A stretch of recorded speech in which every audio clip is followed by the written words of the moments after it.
Assalamualaikum warahmatullahi wabarakatuh. Nama saya Aulia Nindi Puspita Anggraini, NPM 20010111023, Prodi Pendidikan Agama Islam, Institut Agama Islam Negeri Metro, semester 1 kelas E. Baik, di sini saya akan mereview jurnal tentang paragraf. Yang A, pengertian paragraf. Paragraf merupakan sebuah kumpulan dari kalimat-kalimat yang berisi tentang suatu ide pokok atau gagasan utama. Sebuah paragraf yang baik akan memberikan bantuan pembaca serta penulis dalam membuat artikel yang baik serta memperbaikinya. Tanpa adanya sebuah keteraturan dalam menyampaikan ide atau gagasan dalam paragraf, sebuah artikel atau karya tulis akan membuat tulisan yang Anda buat tidak terasa dan akan membingungkan para pembaca dan bahkan penulisnya untuk tetap mengembangkan artikelnya. Definisi yang lainnya, paragraf merupakan penyusun dari sebuah artikel atau karya tulis dalam Lunsford dan Cornor dijelaskan bahwa paragraf ialah sebagian kumpulan kalimat atau group of sentence atau suatu kalimat yang membentuk suatu inti. Panjang dan tampilan sebuah bagian dari karya tulis ilmiah bukanlah kriteria dari sebuah paragraf. Sebagai contoh singkat, sebuah paragraf dalam gaya penulisan jurnalistik bisa terdiri atas satu kalimat yang cukup panjang. Oleh karena itu, pengertian paragraf yaitu sebuah kalimat atau grup kalimat atau kelompok kalimat atau gabungan kalimat yang menggagas suatu ide pokok. Definisi lain paragraf adalah seperti yang dikemukakan oleh ahli dalam bidang kebahasaan di bawah ini. Paragraf adalah bagian dari suatu karangan yang terdiri atas sejumlah kalimat yang mengungkapkan suatu informasi dengan ide pokok sebagai pengendalinya. Yang kedua, paragraf adalah serangkaian kalimat yang tidak saling bertalian untuk membuat sebuah ide atau gagasan baru. Ini menurut Handayani dan kawan-kawan. Dan yang ketiga, paragraf merupakan sekelompok kalimat yang saling berhubungan dan bersama-sama menjelaskan suatu inti pokok pikiran. Ini menurut Wiyanto. Yang B, unsur paragraf. Yang pertama, topik atau gagasan. Topik atau gagasan utama yaitu unsur yang paling penting, karena unsur inilah yang menjadi jiwa atau isi dari keseluruhan paragraf. Unsur-unsur ini biasanya berupa masalah atau gagasan pengarang yang ingin disampaikan kepada para pembacanya. Yang kedua, kalimat utama. Unsur pembangun paragraf yang kedua adalah kalimat utama. Kalimat ini adalah kalimat yang mengandung suatu gagasan utama yang diletakkan secara tersirat. Kalimat utama adalah sebuah kalimat yang bersifat umum. Hal ini dikarenakan supaya dapat dikembangkan kembali dengan kalimat-kalimat penjelas. Yang ketiga, kalimat pendukung. Kalimat pendukung yaitu suatu kalimat yang mengandung gagasan-gagasan penjelasan. Kalimat ini mempunyai fungsi untuk menguatkan atau mendukung gagasan utama yang ada pada kalimat atau dengan cara memberikan data berupa fakta, contohnya opini dan lain-lain. Yang ketiga, transisi. Supaya menjadi sebuah paragraf yang padu, kalimat-kalimat di dalam paragraf disusun dengan menggunakan transisi atau konjungsi. Ada dua macam konjungsi yang bisa dipakai, yakni konjungsi antar kalimat dan konjungsi intra kalimat. Konjungsi intra kalimat yaitu kata sambung yang menghubungkan antara induk kalimat dan anak kalimat. Sedangkan konjungsi antar kalimat adalah sebuah konjungsi yang menghubungkan antara kalimat-kalimat yang ada di dalam paragraf.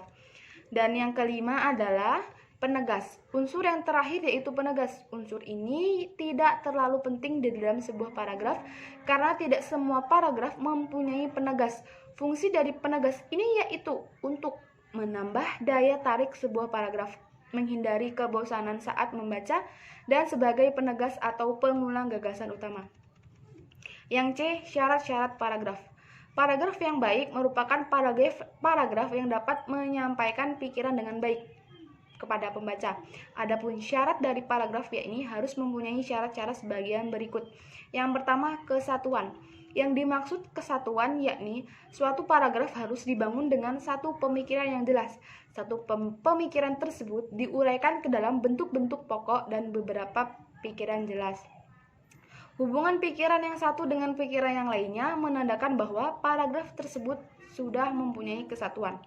Yang kedua, kepaduan atau koherensi. Kepaduan terwujud dari hubungan kompak antar kalimat pembentuk paragraf.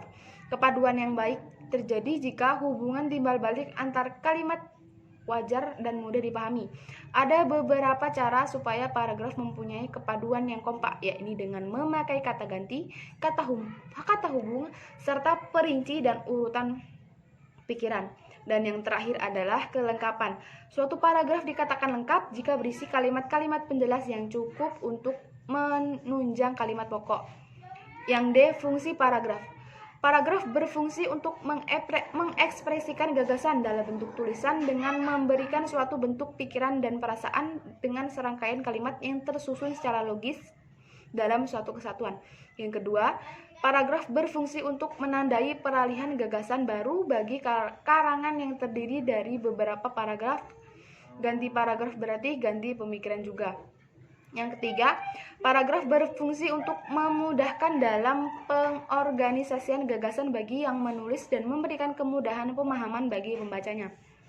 Yang keempat, paragraf berfungsi memudahkan dalam mengembangkan topik karangan ke dalam suatu unit pikiran yang lebih kecil.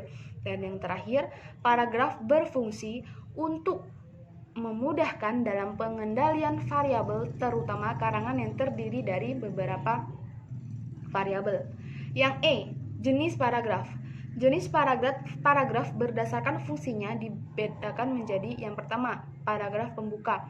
Dalam sebuah karangan, kecuali karangan ilmiah, paragraf pembuka umumnya ditulis untuk memancing rasa keingintahuan pembaca terhadap isi artikel secara keseluruhan.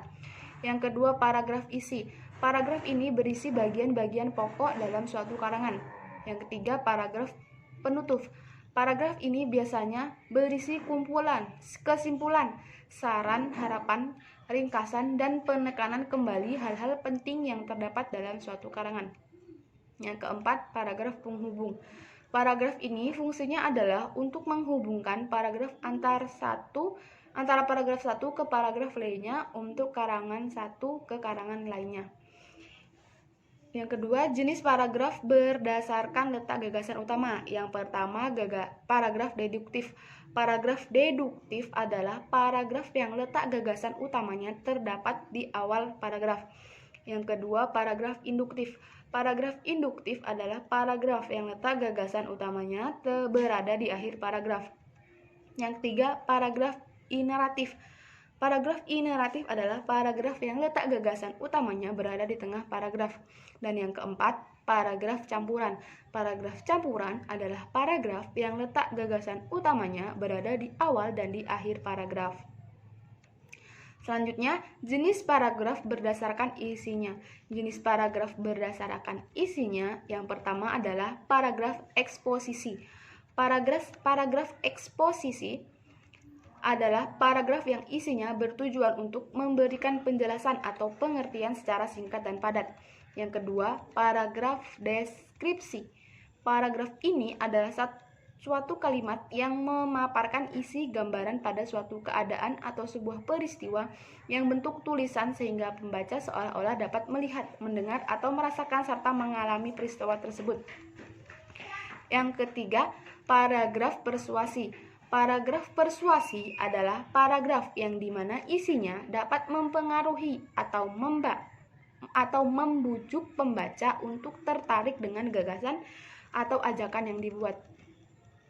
Yang keempat, paragraf argumentasi. Paragraf ini adalah suatu kalimat paragraf di mana isinya dapat meyakinkan pembaca sehingga memperoleh dan menerima gagasan dalam sebuah karya yang ditulis oleh penulis. Dan yang terakhir adalah paragraf narasi. Paragraf ini adalah suatu kalimat paragraf di mana isinya menceritakan suatu peristiwa atau sebuah masalah sehingga membuat pembaca menjadi terhibur dan terharu. Yang F, ciri-ciri paragraf. Selain memiliki fungsi, paragraf juga memiliki ciri-ciri. Yang pertama, Pada kalimat pertama atau utama, paragraf harus masuk agak ke dalam dengan beberapa ketukan spasi. Ketukan spasi dalam paragraf sekitar 5 ketukan. Biasanya ketukan 5 spasi ini digunakan untuk jenis kalimat atau karangan biasa. Yang kedua, paragraf biasanya digunakan sebagai pikiran utama dalam sebuah kalimat atau topik yang telah ditentukan oleh penulisnya. Yang ketiga, kalimat atau topik dalam kalimat pengembangan dalam paragraf memiliki fungsi, dan penulisan dalam fungsi tersebut dapat menjelaskan atau menerangkan pikiran utama dari penulis dalam menuliskan sebuah karya atau karangan dalam sebuah kalimat topik. Yang keempat atau yang terakhir, selain itu pada poin keempat, paragraf juga memiliki sebuah kalimat penjelas dalam tulisan di mana kalimat penjelas tersebut berisikan tentang kedetailan dalam kalimat topik. Paragraf memang bukan kumpulan dari kalimat topik, tetapi paragraf di sini berisi beberapa kalimat penjelas dan hanya satu kalimat topik. Sekian review yang dapat saya sampaikan. Kurang lebihnya saya mohon maaf. Saya akhiri. Wassalamualaikum warahmatullahi wabarakatuh.